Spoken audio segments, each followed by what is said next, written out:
Hello, everyone, wherever you're dialing in from. Welcome to How to Build an Unforgettable Brand. Um, I will introduce myself in just a second, and Danny Jennings and I will be leading the discussion today. But just wanted to give a shout out to our partners who are the Copy Club. If you don't know them, you should. They're a really dynamic community that supports each other in smashing kind of their goals in creating unstoppable, amazing marketers and building marketers that have well-rounded backgrounds and are kind of just they host trainings, they host events, they actually do matchmaking services, which is their recruitment. And we've been a partner of theirs since September, and we love working with them. So if you haven't heard of the Copy Club, head to thecopyclub.co.uk or get in touch with us and we can hook you up with the group over there. My name is Michael Coden. I'm the head of marketing at Quo AI, and in a minute, I'll introduce you to what Quo is all about. We host these webinars monthly, and we really hope that you find today's session helpful for you and your brand. And if you've got any questions as we go through the slides today, feel free to either come off mute, give us a shout, or just drop your questions in the comments. Before arriving at Quo, I spent 10 years at Unilever in their brand development and their brand building departments, working primarily across their US business, their European business, and their Australasian markets. Joining me today is our head of product at Quo. His name's Danny Jennings. Danny, would you like to say a quick hello? Yes, please. Hi, guys. My name is Danny Jennings. I am the head of product at Quo. I've been helping brands of all shapes and sizes, all categories, products and services be memorable for around 10 years now. So I was working previously at the EY or EY's Advanced Technology Group, where I kind of headed up our product and service function. And now as head of product at Quo, it's my job to make sure that about 90% of the interactions that customers have with our product are satisfactory, but completely forgettable. Sounds a bit weird. Bear with me. We'll get much more into that as we go through this webinar. That's me. Amazing. Thanks, Danny. So before we dive into the agenda, I just wanted to give a really, really quick shout out on Quo AI. We're an AI-powered brand management platform, which a lot of today's brands are running on. And our platform is really simple. You essentially tell us how you'd like to grow your brand, whether that's to do anything from increase penetration to grow market share and so on. And Quo will serve you with a custom action plan, looking across things like the delivery of your product, your customer experience, which we'll talk about today, your target audience, your price, and more to help you get there. And our guidance is powered by a real-time analysis of your brand versus your competition by gathering the feelings and thoughts every day of people who buy your product, to engage with your category, and so on. And in the time that we've been around, we've had a lot of cool brands like these starting to engage with our platform. So if Quo sounds like something that you're interested in and you'd like to join up with us, we are offering for anyone here today 30 days of Quo free. All you need to do is just drop a note in the comments or send a message to Amelia after this event, and we can hook you up with that. So what's in store for today? We're going to be talking about how to build an unforgettable brand, and that starts with a discussion on what makes a brand memorable. From there, we're going to unpick the constructs of the end-to-end consumer journey. As building an unforgettable brand, it's all about creating kind of surprisingly memorable and surprisingly consistently memorable moments at key places and at key times across that end-to-end consumer journey. I'm going to hand it over to Danny, who's going to introduce us to something called the forgettable zone of tolerance, which is really important to get to grips with as you determine kind of where your brand's customer experience stands today versus where you want to take it. And then we'll go into examples of some really killer consumer journeys. And finally, we'll finish by explaining how you can put all of that into action to grow your brand and to make it its most unforgettable self. So it's a lot to get through. If anything pops into your mind that you want to know more about, we do have a guide on how to build an unforgettable brand, and we also have a template that can help you take all of this kind of forward for you in your brand team. So let's dive into brand memorability. I guess the first question is, if someone were to ask you to think of a brand, like any brand, what's the first one that comes to mind? So if you've got an idea, like anything that comes to mind, drop it in the comments. If there's any comments that come in, feel free to shout them out, or just think to yourself, what makes a brand memorable? What makes them come top of mind? Is anyone bold enough to name a brand out there? We have lots in the chat. We've got Coke, Nando's, Nike, Coke again, Apple, Heinz. Amazing. Supreme.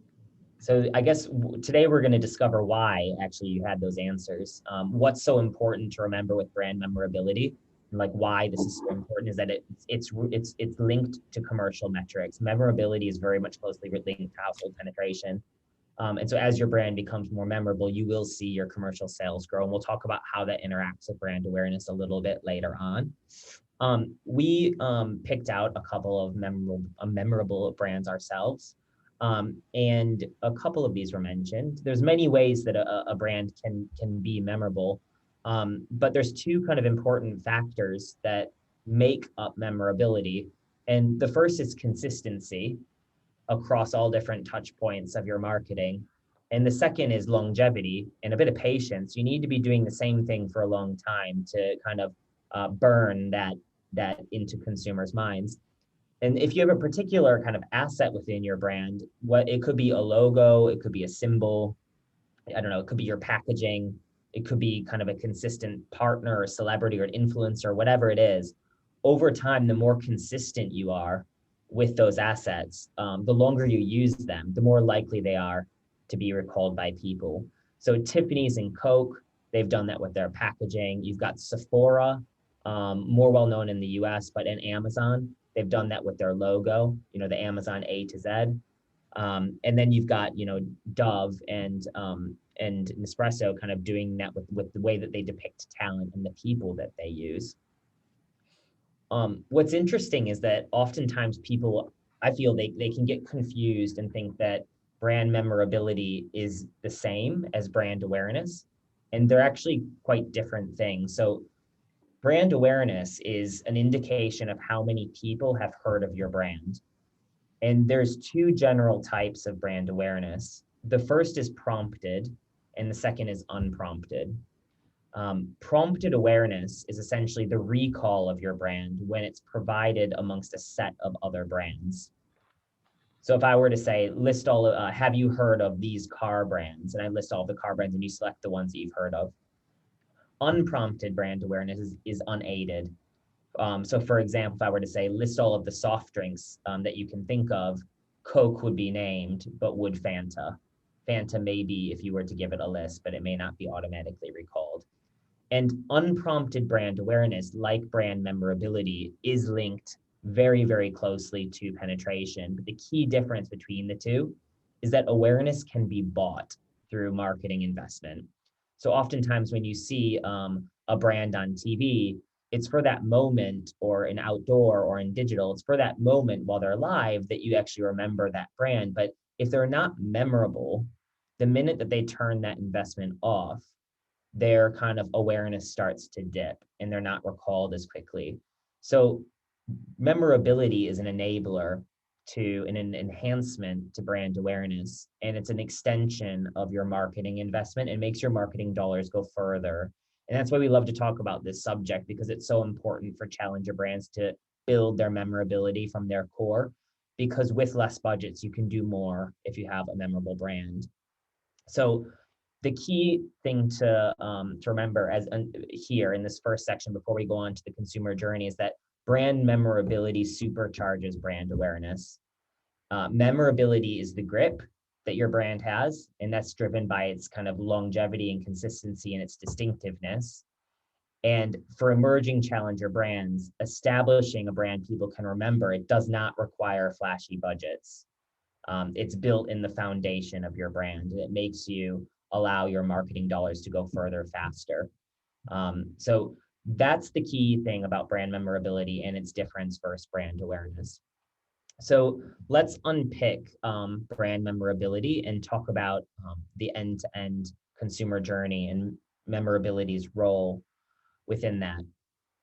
The key thing to building brand memorability is about finding the exact parts of your brand's experience, which no other brand within your category and which no other brand within your target audience's realm of other brands they choose to engage with is making memorable, and choosing that as your strategic point of difference. And Danny's going to talk a heck of a lot about this. The consumer journey, it's not linear. For the purposes of today, we're going to simplify it down into 6 different steps: awareness, consideration, pre-usage, usage, post-usage, and retirement. And this will just work for illustrative purposes, no matter if you're a product or whether you're a service offering or a direct-to-consumer. We'll talk about all the different types in just a few minutes. So before we dive in, let's look at what we mean by each stage quickly. If we start with awareness, it's all about when the customer has their first interaction with your brand. So they see or hear about your brand for the first time, and it could be brought on by a number of experiences, like seeing a new advertising campaign, or they might have seen you on paid social, or they might have thought about your category and searched for an offering and found you there. Or a friend, for example, could have said, "Have you heard about this yet?" "No, I haven't," but now you have and you've become aware of it. Consideration is all about the moment when a customer first starts to decide whether or not they should purchase your product or service. So they know you and they kind of have an idea of what you're about, but they're questioning whether or not like what you're offering is right for them. They may go on your website to like look you up. They might read some like ratings or reviews about you. They might check you out on Amazon to see kind of what other product, what your range looks like. And they might even go in store and pick you off the shelf and buy you, take you home. Pre-usage is all about when the customer receives your product and prepares to use it for the first time. Pre-usage, it's self-explanatory, but in the customer experience, that can take the shape of product delivery to your door, the all famous unboxing experience when you open it for the first time. All of that adds to the potential opportunity for your brand to have a memorable moment. When we go into speaking about usage, that's literally the number of times, all of those interactions that people have from the first to the last time that they consume your product or service. And that can include experiences like actually ingesting the product, using and reusing, or opening the packaging or closing it or reopening. It's all of that kind of ongoing usage experience. Then the product is consumed and it's finished. The customer completes its final consumption. Those experiences, which you can make memorable, are in the spaces of packaging, recycling packaging, or disposing of the product. And then it kind of comes full circle in the retirement phase. So that's the time after post-usage and before the next usage occasion. So customers are feeding back on your product. You might be retargeting customers with like digital ads or nurturing them along a sales funnel, trying to build their loyalty. All of that goes into play in between the time that they finished using and the hopes that they'll choose to buy you again. So let's take that consumer journey and put it in action. Danny Jennings, I'm going to hand it over to you to talk about a subject which I find fascinating: forgettable, in this idea of being unforgettable. Let's talk about forgettable zone of tolerance next. Okay, thanks, Michael. And please keep me honest on time, because I can get quite passionate about this kind of stuff. We're 15 minutes in, so you're all right. Okay, cool. Right. So FZT, forgettable zone of tolerance, what's it all about? So the forgettable zone of tolerance is part of a wider framework that allows brand managers and marketers to understand exactly how customers are experiencing their brand across the breadth of that consumer journey that Michael has just talked to you about. And we love this particular theory, and we use it all the time in ProQuo, and I've used it with previous products and services that I've helped make memorable for 3 reasons. The first one is that this is universal to any category, product or service in the world. So if you are involved in a brand on this call, you will be able to use this and it will be useful for you. The second one is that it forces people to look at the end-to-end consumer experience for a brand. So it's all well and good having an amazing kind of awareness portion of your customer experience with some like super flashy, memorable ads. But if people get to using your product and that experience is awful, then there's almost no point, because you're never going to get returning customers, and we can talk a bit about that later. So yeah, it really forces you to look at the kind of end to end and to really pick out the poor parts of your brand. And then finally, it's accessible to everybody. As Michael said, to make a brand memorable, it doesn't cost millions and millions of pounds of budget. It just requires some very specific and tactical decisions, and to be built within the kind of foundations of the brand from the start. It's so accessible, in fact, that I think that this framework is almost at an advantage to challenger brands and smaller brands, because we'll talk a little bit about what the FCT means, but it's basically the kind of category expectation of how a product or service needs to perform in that category. That changes all the time. I mean, COVID was perhaps one of the biggest macro shifts in kind of consumer behavior that we've ever seen. And this zone of tolerance shifts up and down. And if you can't actively monitor that and be agile and react to that so that your brand stays in the right places, it means that it's going to fall behind.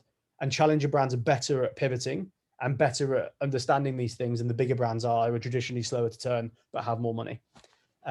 So that's why we love it. Let's get into actually what it is and how to use it. So the idea is that there's this spectrum, but this spectrum is kind of like put into 3 different buckets. So if you to look at that consumer journey, the first thing you need to do is to map every single interaction that a consumer can have with your brand along it. Now, again, it's not a linear thing, but for the purposes of visualizing it, it's important to have some sort of order of things. So we use that consumer journey, and you map each individual interaction and try and go as detailed as you can. And then what you need to do is, for each of those interactions, you need to classify it into one of 3 buckets. The first one is it in the forgettable zone of tolerance? So the forgettable zone of tolerance is if an interaction is good enough and satisfies a consumer's expectations, so they're satisfied, but ultimately they're indifferent about it, and then it feels ordinary, it means it's probably in that forgettable zone of tolerance. Which means that if you like, the forgettable zone of tolerance are all the interactions that somebody has where they're not going to remember your brand for like anything bad there, but they're also never going to talk to a friend about it. 90% of a good brand's interactions normally tend to live here. So if you think about Facebook, I guarantee you that less than 0.001% of conversations that have ever happened about Facebook have been somebody talking about Facebook's login screen, right? Like nobody's ever gone, you should really get on Facebook because their login screen is great. It's because Facebook have chosen that login part of their experience is in the FCT. It's indifferent, people get it, doesn't disappoint them, doesn't confuse them, but it's good to go. So that's about meeting the expectations of the category. 90% of interaction should be there. Now we get into the sparkly stuff. So if it's not in the FCT, it means that it could be surprisingly memorable, this is really where the kind of special sauce comes for brands. So 10% of a good brand's interactions will live here. And these should be really targeted and specific and deliberate. These are the moments that people talk about. These are the novel, different interactions that consumers start to experience about brands. And these are the ones that really disrupt that category expectation. And these can invoke some really powerful emotions in people, which is ultimately what makes you memorable. So if you start to make people feel kind of surprisingly happy, if you way over deliver on expectations, suddenly you'll start to have a really memorable sticking point, which is almost like the anchor of why somebody would remember your brand. So yeah, 10% of brand interactions would normally live up there for a good brand. And then finally, probably the bit that all of us want to talk about the least, but also the most important bit for brands that are kind of just discovering this framework, is the disappointingly memorable section. So the target is to have not a single interaction in your consumer journey that would sit into this bucket, but these are the interactions that will significantly under-deliver on category expectations, and they can be known for evoking the scary 3, which is confusion, anxiety, and frustration. If a consumer ever feels any of those things about your product or service or brand, then it means that automatically it's going to start to trigger the fact that they might not want to come back. And if somebody asks them about things, when they start to recall what your brand's about, these emotions will come back to the fore. So you want to keep 0% there. So while you're doing this and you're figuring out what parts of the spectrum each of your interactions go in, there are some do's and don'ts that we should run through. So the first one is about understanding that category expectation. So for each part of that consumer journey, the FCT can almost potentially move up and down depending upon what people expect out of the category. So it's really, really important that for the category you operate in, you understand what consumers' normal expectations are when they're consuming that. A really good example of that is Amazon. So in the D2C market, before Amazon launched their Prime service, the pre-usage part of a consumer journey was far less high maintenance than it is right now. Amazon came in, they've completely disrupted the way or expectations of a consumer before that journey, where now they want to know the exact GPS position of their parcel almost on an ongoing basis between it leaving the depot and getting to your house. Like that was never a thing before. That's now become the category expectation, to the point where if you have a brand that is delivering parcels D2C and you don't communicate with consumers where they are, that's going to start to cause anxiety, which automatically becomes disappointingly memorable. So that would have previously been in the FCT, but then it got disrupted. The FCT moved, and then it's disappointingly memorable. So that's back to that whole constant monitoring and having to be agile thing. Prioritizing a few significant moments is actually a really, really important thing. So no brand should have every single interaction in that surprisingly memorable moment, because firstly, it means it might turn into a gimmick. And secondly, people actually get alienated when something's too different. It's really, really important where that in the vast majority of your experiences, people can kind of, people aren't surprised by what they're about to see. So they understand how to open a box, or they understand how to use your product, or you don't have to store it in a peculiar way. It's okay to go really kind of far-fetched and wacky with some of those ideas, but it's important that they are restricted to only a few moments in that experience. And we'll talk a bit more about that again later. De-risking your bets is a really, really important one, I think. So again, it doesn't take millions of pounds to figure this stuff out, right? Like, yes, if you wanted to put out a 15-minute ad in the middle of the Super Bowl, that's going to cost a fair bit of money. But that making your brand memorable isn't just all about that awareness portion.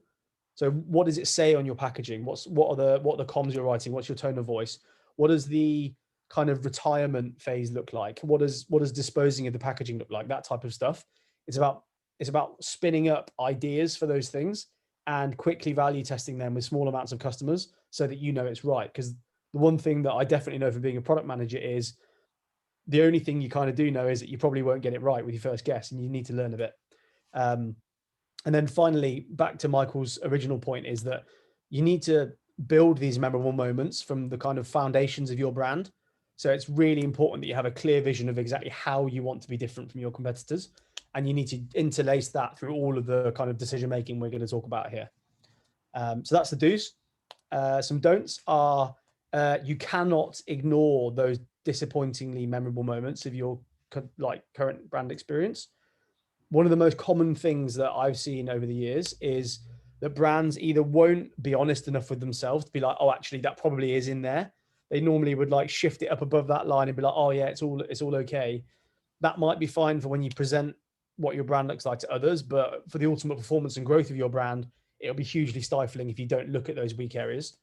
Don't marginally improve moments either.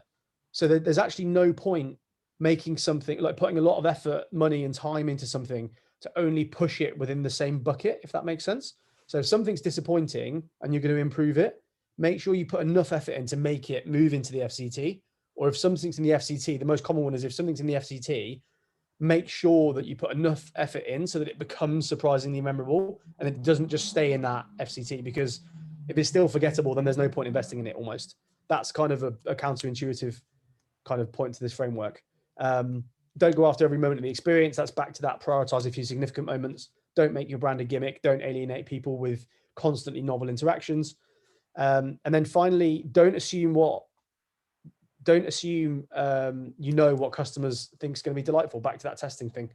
It, like, some of the most weird, wacky, and wonderful things that you would never actually kind of take into account initially might actually be the special sauce that makes your brand amazing and memorable. So there are some do's and don'ts if you are going to do this exercise and plot your interactions. I think what we're going to do now is look at some examples of how this actually looks in practice. So first one, I saw there was a couple of apples in the chat. I am a big Apple fanboy. I'm working off a MacBook as we speak. So here's an example of the couple of the touch points in Apple's consumer journey that they've made really, really special from the start, that have now suddenly become their thing and nobody can really compete with them on. So Apple have really looked at the kind of consideration and pre-usage parts of their brand experience. So there is no store in the world, certainly anywhere near Apple's category of kind of technology goods, that's remotely like Apple's. You walk in, everything's clean, everything's pristine. You get to go in and try all the products like for free. You're not being hassled by anybody.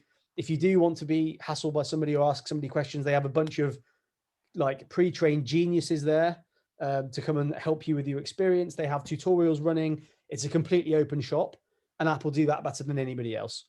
Apple are one of the stores that people go to just to go to the Apple store, not even to any buy any products. That's how much effort Apple have placed into that consideration phase, and it's really, really paying. It's really paid off for their brand, right? They're the most expensive or most high value brand in the world, I think they were a couple of months ago. And then in pre-usage is the classic unboxing experience that Michael's talked about. I think Apple were one of the first brands to really go hard on that unboxing experience. If you think about the kind of HP laptop unboxing experience, you probably can't remember it because it's going to be a brown box and everything's like zip tied up, and you get it out and you start using it and it's a 5-minute experience. With Apple and their pre-usage, people have made actual careers out of unboxing Apple products on YouTube. Like they get paid money to do that because that experience is so special that people actually want to go and watch other people unboxing that thing. That's how deep they've gone into that moment. Now, if you ask people about kind of how good the performance of a MacBook is versus a high-end laptop, it's much, much, much more kind of even. And I would say it's certainly within that FCT. So Apple have been really tactical in that all of that kind of consideration and pre-usage phase is really special. And it's meant they haven't had to make the absolute best laptop in the world every single time. And they haven't had to put in an unbelievable post-usage experience because they've really doubled down on those pieces. So that's the Apple one. Here's an example of what a bad food experience would be. So you've kind of gone through the consumer journey from awareness, consideration, pre-usage, all that stuff's completely fine. So you've basically bought the thing, you've got it home all right. But then if there's not enough of that product for people to consume, if it runs out too quickly, if it goes off too quickly, if the packaging like is easily breakable, if you're a milk carton brand and you've designed a milk carton that's too big to fit in your fridge, like all of these types of things, as ridiculous as they sound, are really great examples of how a product or service can be disappointingly memorable, and it means ultimately your brand's going to suffer for that. So that's the usage part. And then, I mean, a really big theme that's come out in the last 15 years, but like it feels more powerful every year, is post-usage. So how do you dispose of those products? Are they environmentally sustainable? Can you do something really fun with them? But in this case, obviously, like if the package was non-recycling and it feels like you've wasted that product, then that's also, again, going to feed into that disappointingly memorable, like, and might invoke some anxiety around harming the environment because you're using it. And then suddenly you're in a conversation with a mate and they're asking you what the best brand is to use. And you wouldn't refer this one because you recall it and you realize that actually that didn't make you feel great. So that's a bad experience for food. And then we've got a more mixed one, which I think actually is probably more realistic. So I think a lot of brands, I'm not going to say subconsciously, but without even plotting on this framework, probably do a couple of these things quite well. But then they'll also have a few things in their journey that they won't have picked up on. So it's quite common to, I think, have things across all three buckets when you first start out. As I said earlier, what's really important is that you focus on those negative things first because they hugely outweigh those positive moments. But the example in this D2C product is like they could have built an amazing website that's felt super novel and that it's really clear, it's gamified, people want to go back to it. And the usage was really great in that the product performs really, really well. It does exactly what it says on the tin on the website and people are happy with it. But if it takes 3 weeks to ship and they didn't know where it was, that can invoke enough anxiety in a consumer that they won't buy this brand again, even though the product is superior to everything else and even though the shopping experience was great. So it's an example of how one bad moment can spoil the entire brand experience. That's me. I think I've rattled on for a bit there, Michael, but over to you, please, for how we're going to build memorable moments into that journey. Amazing. Thanks, DJ. Believe it or not, there is a science behind memorability, and that's what we're going to touch on next. When it comes to brand decision making, there's two parts of your brain which get engaged. The first is called your system one. It's a subconscious part, which is responsible for, believe it or not, 95% of your everyday decision making. System one are feelings. They're fast, they're automatic, they're intuitive. And actually, we've proven at Proco that you stay in a system one state of being anywhere from 250 to 850 milliseconds. So it's like that. And 95% of your decisions are made within that state. System two is your thinking state. So we had system one feelings and system two thoughts. System two is a lot more, it's conscious. It represents the remaining 5% of your decision making. It's much slower, it's more deliberate, it's rule governed. And it's really important to recognize that when you're intending to build brand memorability, that you really want to engage that system one parts of people's brains. So the question is like, okay, how do I tap into people's feelings? And the answer to tapping into people's feelings is building really powerful relationships, really powerful, deep connections that people have between you and your brand. And that's what can help you create surprisingly memorable moments. On the right, you'll see 16 different drivers of a brand's relationships. These are the things that Danny and I at Proquo use to help brands understand the strength of a brand's relationship with people at a system one feeling level. So we literally time the speed at which people agree or disagree with the relationship that people have on each of these drivers daily to uncover whether or not at a feeling state, at a system one state, whether a brand is gripping for each of these 16 things. They're obviously, whether you're on Procore or not, you can use these 16 things to self-reflect on your brand's experience within your end-to-end consumer journey. And there are things like, how attractive is your brand at shelf? How much empathy does it hold? Does it understand people's needs? Is it an aspirational brand that's desirable, that people want to get a hold of? Does it have a sense of innovation about it? And is it kind of thought leading? Is it a brand that a lot of people kind of connect with and they relate to the way that the brand behaves? Is it a brand that behaves with, integrity when it's faced with a choice, or transparency? Is it open and honest? Is it a brand that's popular? All of those emotional things at the top there, you can get a sense of how your brand relates to people and how people relate essentially with your brand. The other 8 are rational, and they're things like, how clear is the role of the brand in my life? Is that a relevant offering to people? Does the brand perform well? Does it kind of serve its core purpose? Is it a unique brand out there?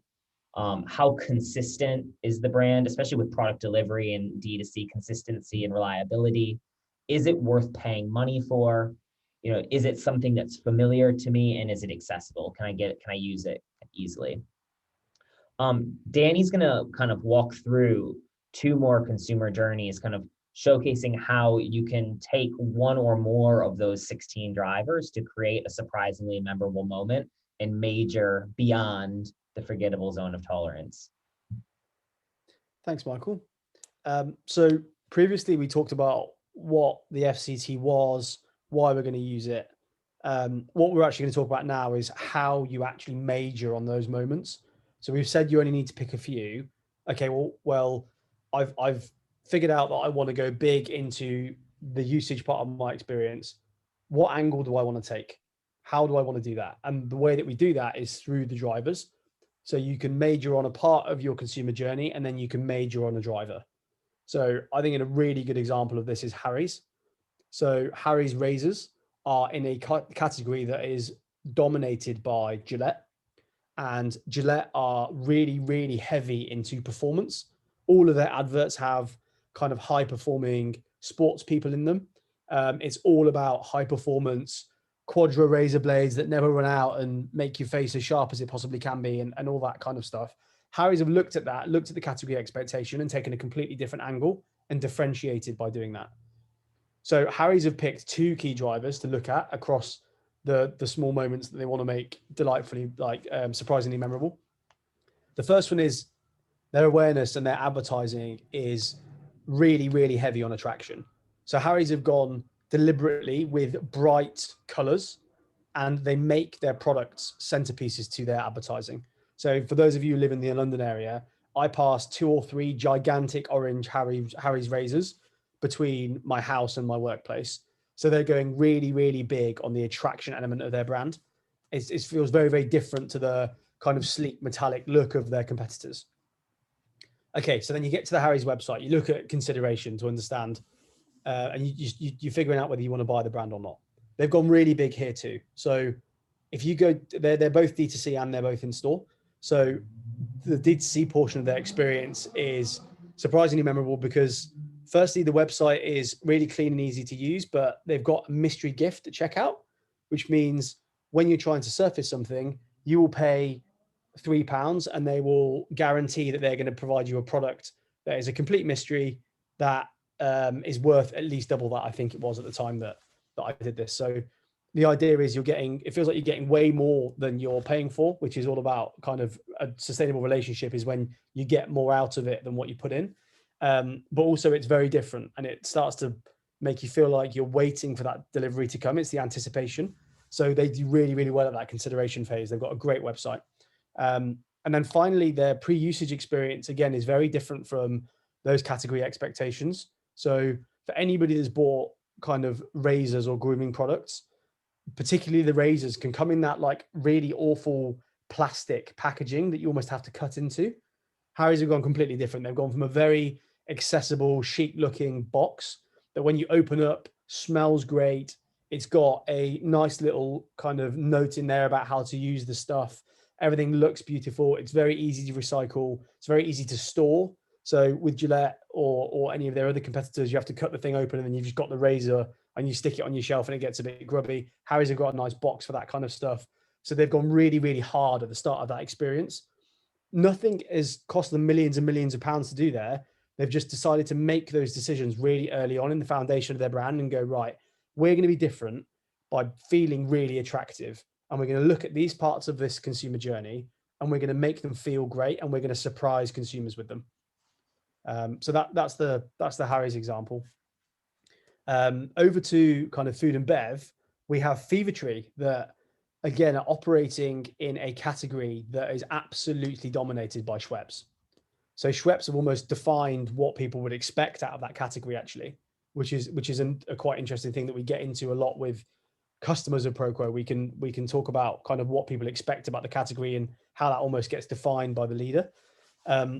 But if you look at what Fevertree are doing and where they've decided to differentiate, they again have looked at attraction and they've looked at differentiation, but in different parts of the journey. So in consideration on the shelf, Fevertree's bottles are normally glass or they're in small cans. The packaging looks beautiful and exotic, and it's always really easy to pick that thing up off the shelf. They've done really well with the packaging element of their product, and they've really majored on it. They've color coded stuff so that blue is the normal one and orange is the Mediterranean one, and it starts to become really memorable and certainly stands out on the shelf versus the plastic Schweppes bottle that sits next to it. The pre-usage actually is completely normal with Fevertree. Like you take it home, you don't go, oh my God, you need to get Fevertree because it's so easy to carry home. It just does the job. That's why it's in the FCT. But then when you come to using it, the flavors are really different and they're unique, and they've put a lot of effort into, and they actually with their last advertising campaign, this is kind of coming back to the usage thing, and they are actually promoting what the usage part of their experience and their adverts, because they know it's the special bit. They say if 3/4 of your drink, of your gin and tonic is tonic, then it needs to feel special. And they've gone really big on those flavors and gone completely different from everybody else. So Fevertree have looked at the consumer journey. They've gone, right, where are Schweppes working? Where are they not working? What does the category look like? What do they expect? Where can we exceed those expectations and make people feel delighted? I know we can do it when they look at our bottles, and we can do it when they taste our goods. That's the Fevertree example. Awesome. Nice. Thanks, Danny. I'm just gonna quickly sum up what we've been talking about throughout today's What the Fact. And we've created a template, which I mentioned at the beginning. We'll show it to you in just a few slides, which hopefully, if you're thinking about your own consumer journey, where kind of your brand fits, what's surprisingly memorable, what's within the FCT, what potentially is disappointingly memorable, it allows you to kind of map out your consumer journey versus your competition. And the exercise goes something like this. So you first kind of lay out your current brand's consumer journey, thinking about all the different kind of touch points which your consumer may be engaging with your brand, from awareness all the way through retirement. And as Danny said, the tough part here is to be brutally honest with where your brand fits. Are things in the FCT? Are they in the disappointingly memorable? We'd recommend that you do this for your brand, but we'd also recommend that you do this for one or more of your competitors. And your competition is not only in category, because when you think about like all the brands that are out there, like people will only have a finite space really within their mind for the amount of brands that they can hold. So when it comes to brand memorability, you're competing not only with your direct competition, but also that the other kind of brands your target audience considers and remembers. So you want to lay out both of those experiences. From there, you want to look at yourself and you want to say, okay, which moments within my experience are disappointingly memorable? And what can I do to make a meaningful impact on that? So remember, it's not about making something that's disappointingly memorable slightly better. It's about making it forgettable. And if it's forgettable, it's about making it surprisingly memorable. Finally, you'd want to look at your map, take a step back and say, are there any parts of the consumer journey that my brand and competition are not majoring on? Because that would be an obvious opportunity for your brand to invest time and attention, especially if you're in the forgettable zone of tolerance. Take time to invest within that. Figure out exactly how you want to attack that space. So which of those 16 things make the most sense for your brand, knowing what people need from the category, knowing where your brand naturally leans, what can you major on to fill that white space? So the templates in PowerPoint, Danny and I are happy to send it through if you think it's helpful in your customer experience or CX. So just let us know. You can either follow up after the session or just drop your name in the comments and we'll send it on through to you. And we also do a lot of this every day with brands that are on our platform. So if you guys are interested in hearing about ProQuo, we would love to hear from you. We love bringing new brands into our community. And we do these events every month on different subjects. So like building a brand strategy, building trade stories. Obviously today it was about building unforgettable brands. We talk about how to deepen consumer and brand relationships and so on. So we're offering 30 days free on ProQuo if you'd like to get in touch. And with that, we've left a good chunk of time for questions. If there's anything that's on your minds that you'd like to know more about with what we've talked about today.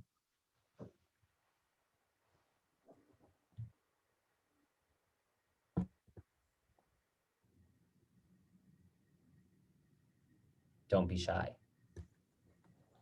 Stunned silence. Clearly, we were comprehensive in our explanation, Michael.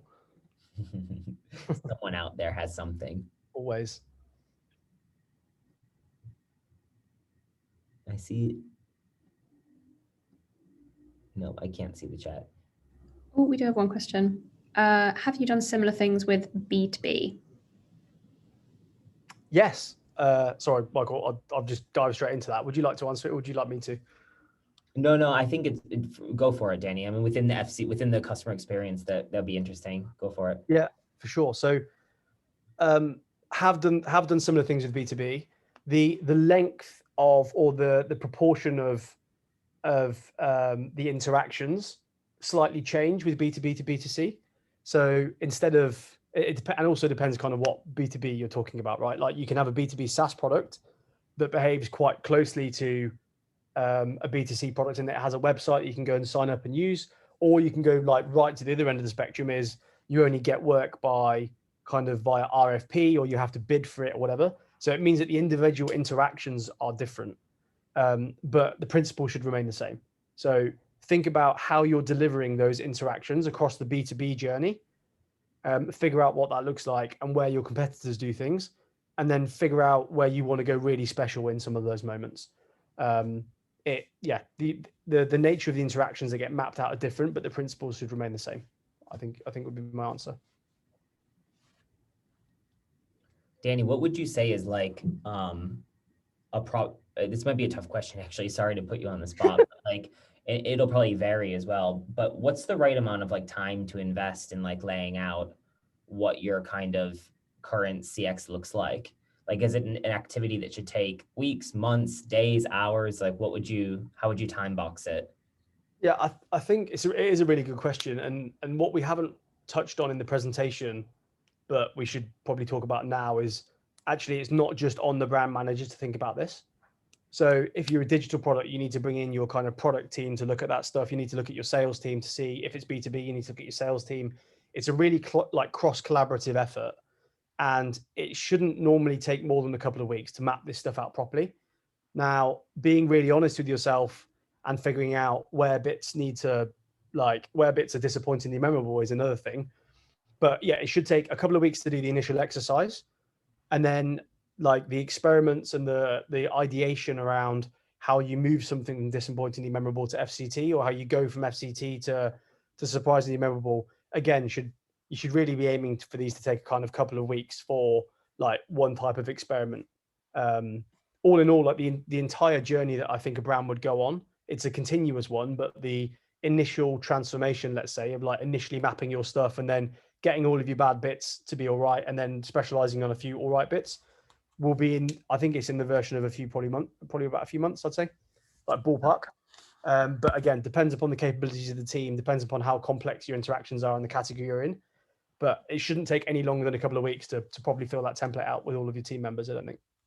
Yeah, and you also kind of reiterated a point, which is a few of the bits should be surprisingly memorable, not trying to make every single part of your customer experience a surprisingly memorable one, but to pick 2 or 3 areas that you can really hone in on that no one in your category is currently thinking about, and then doing that kind of consistently and brutally honestly, like over years. Like, it's so important, I feel like, when you're building a brand, to really take a big bet on a few parts of it and work those up. Because if you invest those consistently over time, it definitely pays dividends. Like when I was at Unilever, the golden child was Dove, because you literally could remove the Dove logo from anything that they did and you'd still know it was a Dove product. And they do that through their product development. They do that through their communication. They do that through their typography. They do that through their talent. They do it end to end, their color palette, the whole thing. And they've done that for years. And so you compare that with a schizophrenic brand, and which one are you going to recall first? And that's why it's so important to invest in a few small moments consistently over time. Because if you don't have tons of media budget to spend, the minute that you'll put paid media into market, you will see your awareness go up. But more often than not, like 90% of brands, when they turn off their media, they'll see their awareness start to decline. And that happens obviously for the most part because they're not as memorable as others. Amelia, I don't know if we have any other questions in the chat, but if not, we can wrap on our final slide. Yeah, nothing more, just some thank yous on hellos.